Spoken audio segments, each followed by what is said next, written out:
Hello, and welcome to the Digital Workspace Works podcast. I'm Ryan Purvis, your host, supported by our producer Heather Bicknell. In this series, you'll hear stories and opinions from experts in the field, stories from the front lines, the problems they face and how they solved them, the areas they're focused on from technology, people and processes, to the approaches they took that will help you to get to the grips with the digital workspace inner workings.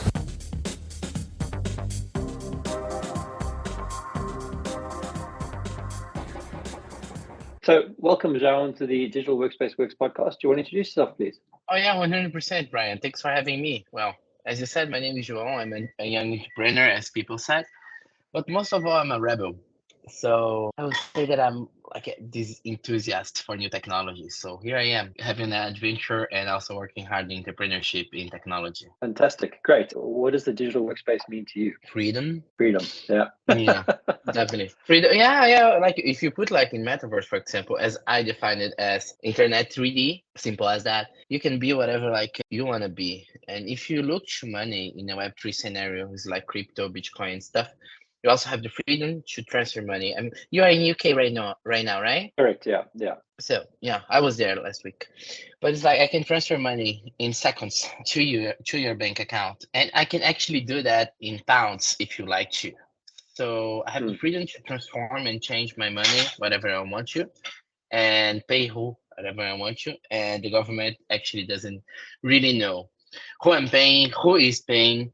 So yeah, also another way of freedom. So freedom of speech, freedom of money, and freedom of being whatever you want to be. Fantastic. You said you were in London last week. Were you at what are the technology events that were going on last week, or was something else? Oh yeah. I had a pitch in the Landlord Summit and Tech Summit close to Regents. It's a really, really, really lovely park. I guess you know. Yeah. No, it's beautiful. Okay. And how did it go? Oh yeah, it was fantastic. I mean, it's wonderful, as you know, like UK has been like this financial center for centuries, I would say, as the was the biggest empire, right? I love that quote, like the sun never actually goes down on the United Kingdom, something like that. Because the sun is like in UK and then in US and then India and then a few countries in Africa and then UK again. So it's like the sun is always shining on the English kingdom. Wow. I've kind of heard that. I've never heard it explained that way. And it's funny because I grew up in Johannesburg, where, we have pretty much the same amount of sunlight, winter or summer, generally speaking.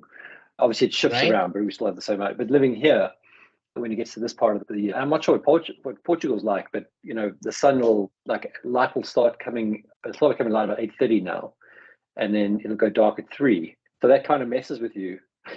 If you used to have 100%.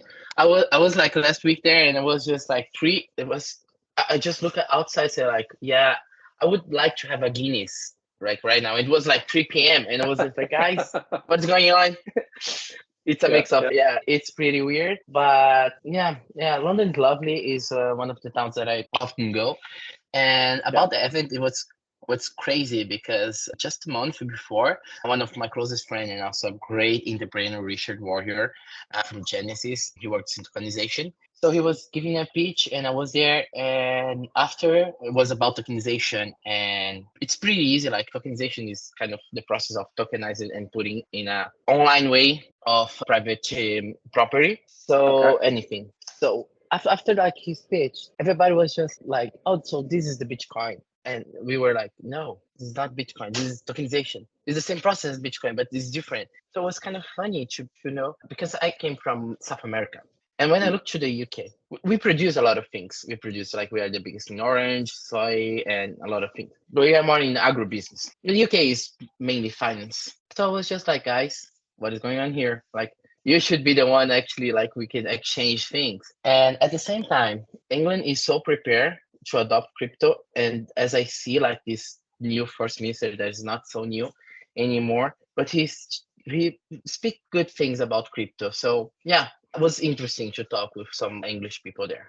Yeah, and you specialize in the crypto markets? Is that your or sort of blockchain solutions? Is that what you guys look for? Yeah, mainly I'm in crypto, digital transformation, and artificial intelligence. Once I have a venture builder at Highline is the company that I founded with my partners. So the venture builder has the goal to build startups. And Ryan, the thing is, startups are built to actually solve problems, Mm. but only a few people talk about the problems that comes with the startups inside them, founder relations, and fundraising money and stuff. So our mission is to raise up, solve problems of our work, and bring a new reality. So nowadays we are working on a project called Artemis.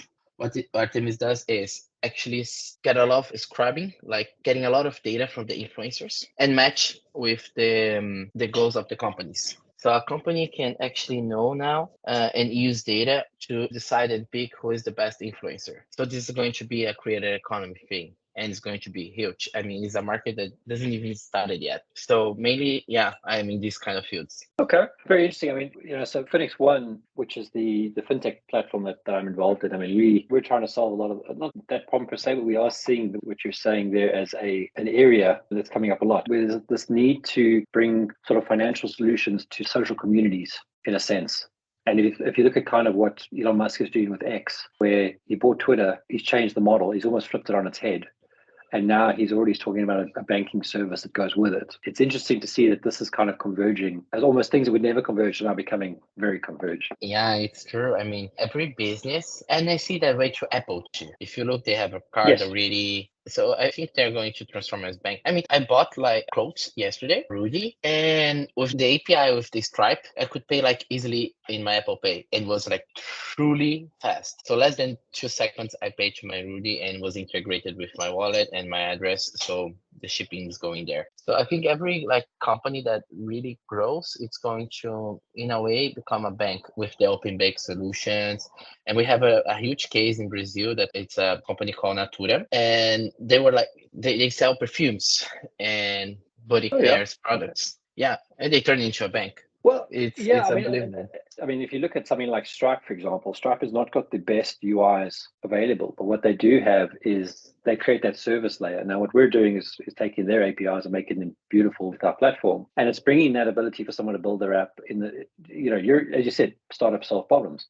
So someone comes with their problem, they build their app. They don't have to worry about the regulation. They don't have to worry about the compliance because the platform does that for them, and they go and solve their problem with their customers. And you can have it quick, you can have it cheap, and you can have it functional, because all the things are now coming together in a cohesive solution. And I think that's what people want. I think when you look at a customer, that's what they want to get, is that those three things together. 100%. And UX and UI should have more attention, in my point of view. It's not only functional, it needs to be easy. Because when you look to like new technologies or new way of thinking, I mean, we as humans are not normally or natural excited. We just get scared at first. That happens with AI or digital banks, for example. Like, is it safe to have a digital bank? And I was just like, is it safe to have a manager?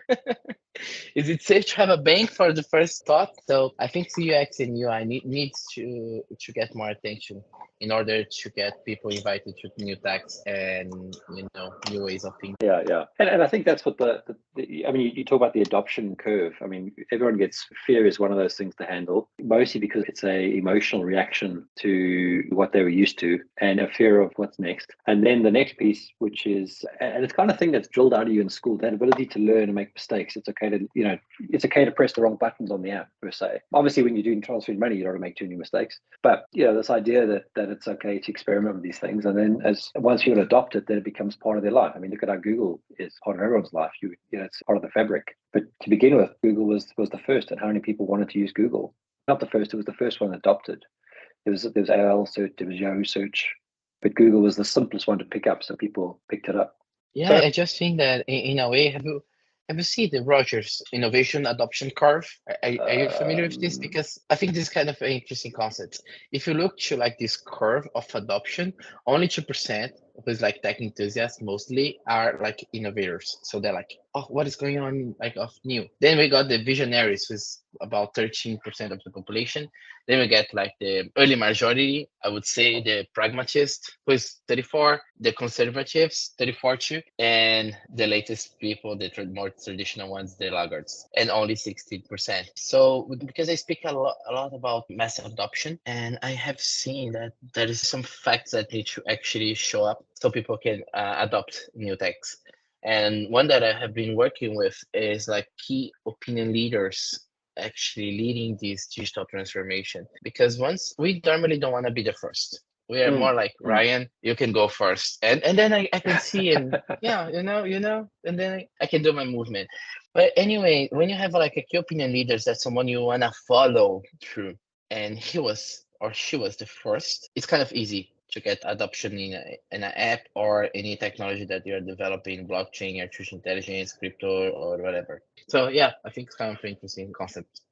So what do you, I mean, how do you keep yourself busy? Like, what do you do? Like, what are you looking for? Are you doing research? I mean, what does your day look like or week look like in the role that you play? Oh, that is a lot of people who make me busy actually nowadays. I'm kidding. I'm kidding.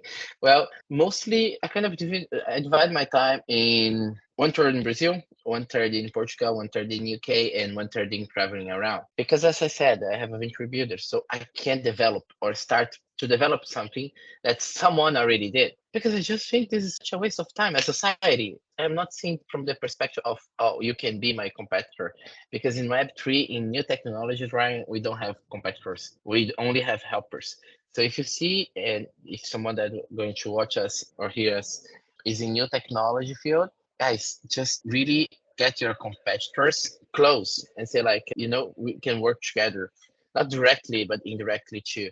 Because if a crypto, for example, fall or is a scam, all the crypto marketing actually suffer from it. And AI and cybersecurity and yeah, in all fields. So that's the fourth part of my time. So normally I'm always in interviews and listening to like these amazing people that the world show up to me and the universe they care. And also, of course, research. But I think the most important thing is going the field. So as I said, like, if the audience is it's watching us, just go outside and connect with people. I mean, we have a lot of tools, the Reddit, LinkedIn, yeah, all these social network, voice also is Estonian social media. Really interesting, Ryan. I suggest you to get Sorry, a look voice, you on say? this. Yeah, voice.app.io, sorry. Voice I'll with open it up while we're talking. yeah. It's pretty easy. It's from Sergey, a great friend of mine. So basically everything who comes about the future, as you said, how I get myself busy, I found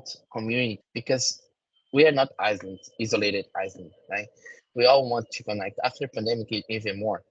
So the fact that you and me, that we are here, is the fact that we got connected into a community. That's the fact. I mean, we don't have actually great tips to bite, so we need to stay together in order to survive. So that's like human history. And by evolving in that way, we just realize and we know deep inside is an instinct that together we are stronger. Yeah, agreed. And in a way, when I like by being new techs, I have a lot of influence from Gen Z and these new special like childs that are growing like every day. And what I learned from them is that they are hungry to connect, to have friends, to develop new projects. At the same time, they don't really know how anymore because of the internet. So it's kind of everything's really fast, everything's changing so much, so ancient. And so I just think get a long brief, go out, find your community, go to the forums and connect. The best way to do research. There's a comment you made about Web3. No one's your competitor, everyone's your helper. But I think that's a good way to have it as a life philosophy. Because even prior to Web3, I mean, I think the successful businesses were the ones that always knew what they were good at and knew how to work with their competitors in a way that was positive. Not so much a competitive, knock each other down, but even when I used to do a lot of selling, I used to know all the partners I was selling against, and I knew if that partner went in, I knew what their approach would be. So I would sell my approach, thinking about how they would have positioned their value, so we would know what our value is. And you're not there to again beat the other guy up, but there's times where I've walked out of deals saying, look, we're not the right guys for you. We're not going to be able to do this deal because we can't deliver. And I think that as an ethos comes through, and if I look at the way that things are going in the technology sphere, and you include AI and include distributed things like blockchain, they are kind of things that are all about helping us to do our best work without friction or less friction. And that's why I find what you're talking about quite interesting, because I think the more ways we can find it to be less bureaucratic and less red tape, obviously still be, the key thing is fairness and honesty and transparency and those things. I think the better things will be. I don't know what you think about that. Building on your point around being helpful and non-competitive, this is the way I look at things like AI, Web3. They're breaking us away from being completely centralized and having to go. So if you look at government as an example, maybe this analogy makes sense. Actually, South Africa is a good example. So I think what's happening in South Africa, as much as it's been on a lot of measurements, quite a big disaster, but there are positives to it. I always try to find the positives. So what happened in South Africa with apartheid and that clearing up had to happen because it wasn't the right thing to be.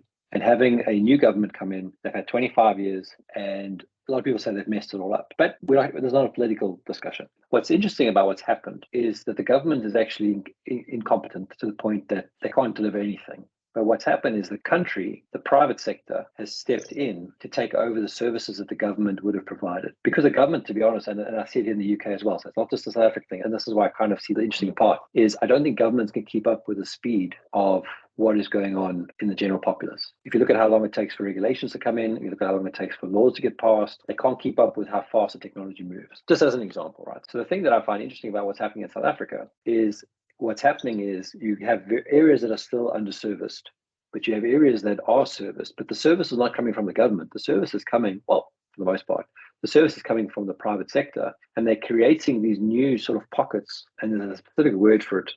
I cannot think of the word right now.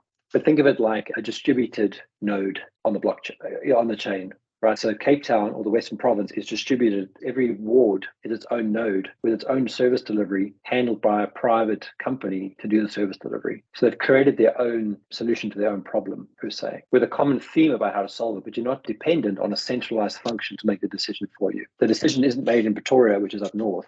It's made in that ward to solve their problem and deliver, right? And I think that's what's going to happen to how the world will go. Instead of having, even if I look at the UK, you can't wait for it to get to government for a decision to be made. The councils can't wait for it to go to government. They need to make the decisions locally. And even then, inside the councils, there needs to be more subdivision of decision making. And the point I'm trying to get to here is that I think what the technology is doing, and you saw it with COVID, it leveled everybody up to being able to work remotely and to see that it was possible and all that kind of stuff. And it's given us a bit of freedom, which is what I liked at the beginning, to actually understand how to make our communities work better, but without, not circumventing, but without being stopped by the bureaucracy of the government. And if you think about back to, when governments were put in place, it was to control and gain taxes for the royalty or the whatever. But I think what's happening now with money's changing is you can't constrain that stuff anymore.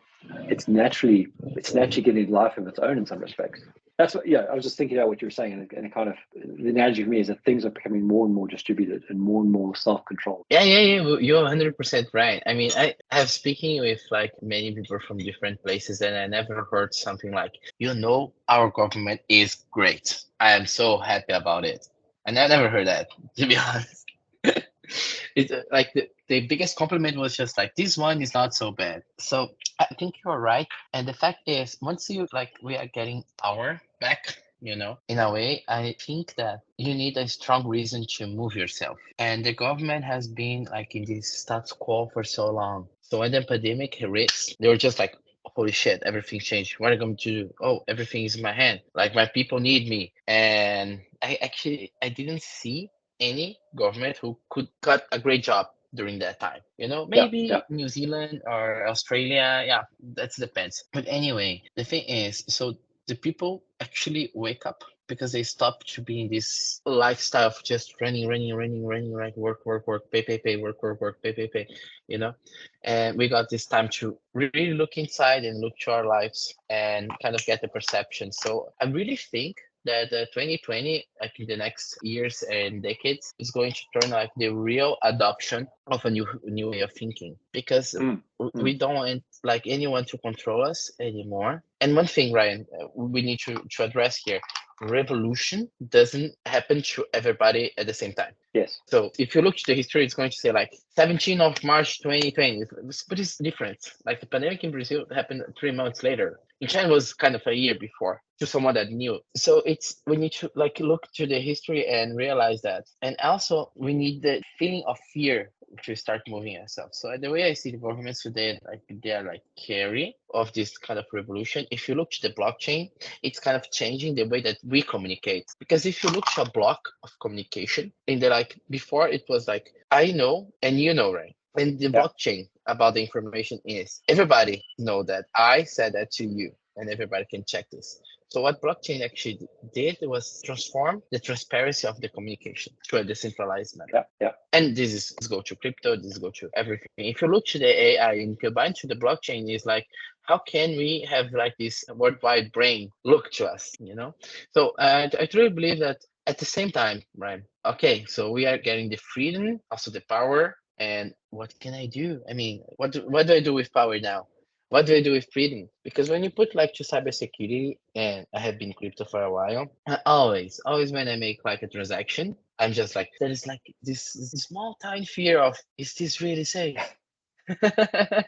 So it's like my heart is always bumping a little bit. And I know that's 100% safer than the bank. So it's an interesting moment to be alive, as I see as entrepreneurship and humankind. It is funny how you say that, because I mean, I had the same thing with transferring crypto around. In fact, someone asked me to do an NFT thing with him the other day, and he gave me the number in Ethereum. I think it was like 0.016 or something like that. And I said, no, I'm not using my Ethereum right now. The market's going up. I'm trying to hold on to as much as I've got. And then I actually went and worked out how much he'd asked me for it. It was only like £3. And because his reaction was like, come on, man, it's a lot of money. But then because I couldn't do the conversion in my head, like you could, like, like a dollar to a pound is 125 roughly, 1.25, or a euro is roughly 1.1. You can do that stuff in your head, so roughly where you're standing. But because crypto kind of fluctuates like it does, there's a little bit of disconcerting feeling that you don't really want to use it, because that transaction, if you're transferring between two wallets, for example, the gas will cost you an amount, or if you're purchasing something, the gas is actually quite expensive. So it's very much a conservation of resources feeling. And I was trying to buy something the other day using Ethereum, and then this kind of sparked it. It was like, when I did the math, I was like, actually the costs are still too high for this to be useful. And I know it'll come down. And that's when the mainstream effect will come in. But it's funny how it's there and it's a great concept, but it still hasn't got there yet. It's still like on that tipping point of coming over because of that little bit of fear, a little bit of anxiety around using it. There is not someone looking, so we can actually call and ask for help. And this is going to be interesting, because we are going to survive from that moment, percent. But which humans are we going to turn? In my point of view, more responsible. We are not going to just leave our money in anybody's hands. Because Ryan, like 2023 and almost 2024 at the moment of we speaking, and people is still being neglecting with his time or her time, with people times, because money is still in a way life, right? Is the way that we transfer time to another, and how smart you are in the system.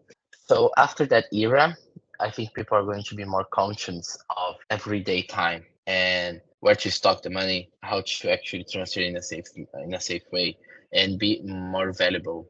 Because at the same time, as I was speaking about the Gen Z, they really don't want to work through someone anymore, because it's changed. Once we are decentralized, the mindset is also decentralized. So in the Web3 ecosystem, it's kind of interesting that we are co-partners to develop this, and then we are co-partners to develop the next step, and we co-partner to develop the next one, and not like you work with me, to me, for me. So, and this is another level of responsibility. But in my point of view, it's going to be two different kind of people. The ones who got lost on the process of AI, because boredom, it's going to be a huge problems in the next decades for the teenagers and young adults. It's not just boredom; it's instant gratification and boredom. I mean, I've got a 5-year-old and a 3-year-old that I can see it already, where they are struggling with the concept that, and sorry, I didn't mean to cut you off there, but they are struggling with the concept that, and we're trying to now bring it back, where you don't have to sit and play on a tablet when you're at home. You can build Lego, you can play with your toys, whatever it is. And I'm building a book series with my son, and he just loves the fact that he can ask this engine to generate an image for him of his favorite character. And cool. He just wants to keep asking and asking and asking. And it's like, okay, CJ, it's 5, we've done 5 now, it's bedtime, time to go to sleep. Because yeah, but I want to now see it. Dark Thunder is the character. I want to see Dark Thunder as a boat. I want to see Dark Thunder as an airplane. I want to see Dark Thunder as a monster. And that concept that something can just generate this image of what he wants to see. But now the thing I don't know, and this is probably where it'll come in at some point, is that actually helping his creativity by asking something else to generate the image, or should he be drawing it himself on a piece of paper to have the imagination? And I mean, I don't know what the answer to that one is, but I think that's what's going to be interesting switch over in the decades, is how much is our own thinking and how much is the AI thinking for us. That's an interesting concept, Ryan. And this is an interesting way of reading, actually. So you can have the characters of the character, and then you can put like an AI to actually generate that to you. That's interesting. That's interesting. Yeah, so it's funny. I think you've just caught on to what I was thinking about the other night. We created the character when he was a kid, and it was just like he got tired of me reading him stories. So he said, "No, I'm tired of reading. Can you just tell me stories?" So I made up a character, and that's what happened. And I've always wanted to turn it into a book series. And then someone taught me last week how to do it with ChatGPT. And it was pretty obvious. It's just, you need some time to look at it. But what I've been thinking about now is you can go and create inside of a GTP your character structure of your ideal story. And then every night you can ask the GTP to create the next chapter of your story. So the book can never end, which for some stories, like there's some really good series that I've read that I really just want the book to never end. You could literally have your story be created every night for you on the fly. I just think it's such an amazing thought. It is. Actually, I kind of create a book series is an RPG stories with some friends, and each one of us could actually write 3 chapters on the ChatGPT group. So that's the difference between like my part of history and like your part of history. It was the prompt that I used it. So at the same time that I think you are developing in this kind of reading books, probably less the creativity, but also in a way you're developing how to make questions and create a formula of rational thinking.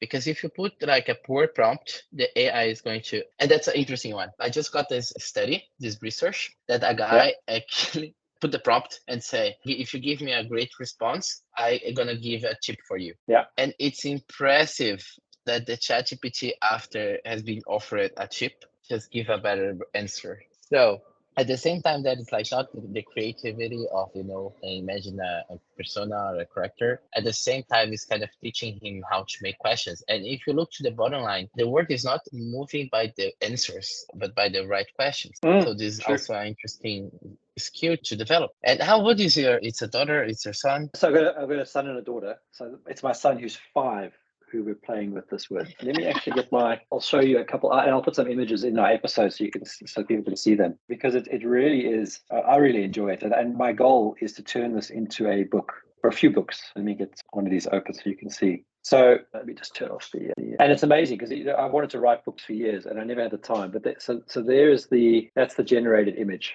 So Dark Thunder is a black car with purple wheels when he goes fast. So we were watching a movie called The Sea Monster, and I said, "Oh, let's generate Dark Thunder with the Sea Monster." And then he wanted to see Dark Thunder with a plane. You can see there's the plane. Oh, yeah. It was actually a great image. It's fantastic. And the thing is, like, the way you train. I mean, I have a lot of solutions over the years using machine learning and stuff, and the training exercise and all that has always been the painful part to do.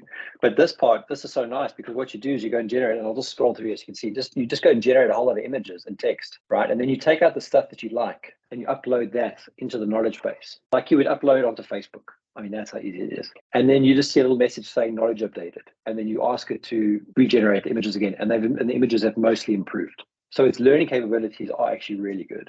And then when you write the story, you can generate your characters and you can just put those into the knowledge base as well. So you can literally build your world, your realm within that, within that ChatGPT component. And then you basically publish a link. I can give you the link tonight and you can go play with the same thing. As long as you got a premium subscription to ChatGPT, you could engage with our story and like I say, have a story every day. So my plan from an automation point of view is just to daily send a prompt to that thing to generate the story with the images for my son based on an idea he has every morning. So every morning I say, "What do you want Dark Thunder to do today?" And he'll tell me. Then I'll generate the story. And it takes, a minute for me to do. But he comes home and he's got a book, he's got a story with pictures on his idea. And he can do it himself now, which was the learning curve. And I think that's the amazing enablement, because he'll just grow up his whole life knowing that this stuff is possible. 100, it is possible. And you are just like inspired. He's creative by asking every day what is going to be on the story today. So I think this is an interesting process. Congratulations to be awesome dad, Ryan. No, thank you. Yeah, no, I think as a dad, you always think you can do better, but it's been rewarding because he literally has said, "Dad, that this is the best thing ever. I love this," which is great. So, do you have kids? Sorry, I've never asked. No, not yet. I mean, I have siblings, and yeah, Okay. They're like being teenagers at the moment, so I'm taking care of like the future and stuff also because as the older brother, I also have a few responsibilities on it. So, but it's interesting how I'm excited when I look to the future of this the child, like the next gen something that's going to be on the market, because I really think that they are going to be. Yeah, I hate this conservative pitch of, oh, the world is getting chaos, like we are getting dumb and stuff. Like, guys, it was never so easy to launch a book. I launched a book a few years ago. And nowadays, I was just, I could just like, so it's so easy to start a company, start a project, find people to work with, start a book, write a book, publish a book. And you can like add a chapter every day. So nowadays you can actually have a live book instead of, I don't know, Harry Potter, for example, like beginning, a middle, and the end. So we can continue Harry Potter stories. We don't need J.K. Rowling to do that. So this is the exciting moment. So I think the next generation is going to really enjoy everything that we are building at the moment. And my main role is to show up to people this kind of new technology, how we can be awareness to be on this. And if you look to the audience, Ryan, that's the project is about the Artemis that I speak to you, because once we calculate what is your interest in, what do you like cars, airplanes, I can suggest content so you can be more and more engaged, suggest community so you can go deep inside. At the same time, I can suggest how to actually, change your bundle. Like, okay, you're like an airplane and car things, but what about new contents? So I can also suggest that to different key opinion leaders. So I think data in a way will help us to be more aligned and spend or spare less time what is not interesting to us.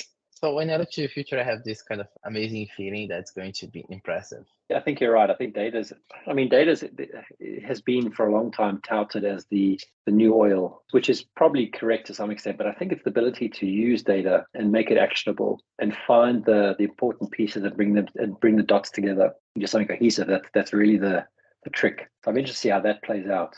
I do need to just sort of tie this up now. We're running out of time. Is there anything else you want to cover, or do you want to give out your contact details for people to get in touch? I mean, what are you looking for from the audience? Oh, yeah. Well, first of all, Ryan, thank you for the chat. It's always great to meet a future fellow enthusiast as you. Yeah, I really don't know what the audience is looking for. Once we can go deeper in another conversation after. If you're looking for a project, just go for it. If you're in a project already, invite more people to do. Do not stop. Even in the worst case scenario, keep going. I think this is the like at the end, at the bottom line, people is going to change the world.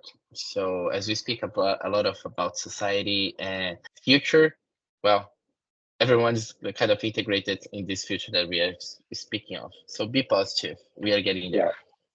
And my social, if you want to connect with me, of course, Brian, my social network, LinkedIn, I think my name is going to be under here, is JOAO, is like John in Portuguese. So João Fouad, and you can also connect with me in Instagram. I'm not in X so much because I really struggle to tweet a lot. But yeah, Instagram and LinkedIn is kind of the easiest way to find me. Perfect. That sounds good. We'll put those links in the show notes anyway. So great stuff. It's been lovely chatting with you, and I look forward to keeping in touch with you. 100%, Brian. Just got the invitation on LinkedIn. Perfect. Great. Super. Thanks, Al. All the best. Thanks, Ryan. Bye-bye. Thank you for listening to today's episode. Heather Bicknell is our producer and editor. Thank you, Heather, for your hard work on this episode. Please subscribe to the series and rate us on iTunes or the Google Play Store. Follow us on Twitter @the DWW Podcast. The show notes and transcripts will be available on the website www.digitalworkspace.works. Please also visit our website www.digitalworkspace.works and subscribe to our newsletter. And lastly, if you found this episode useful, please share with your friends or colleagues.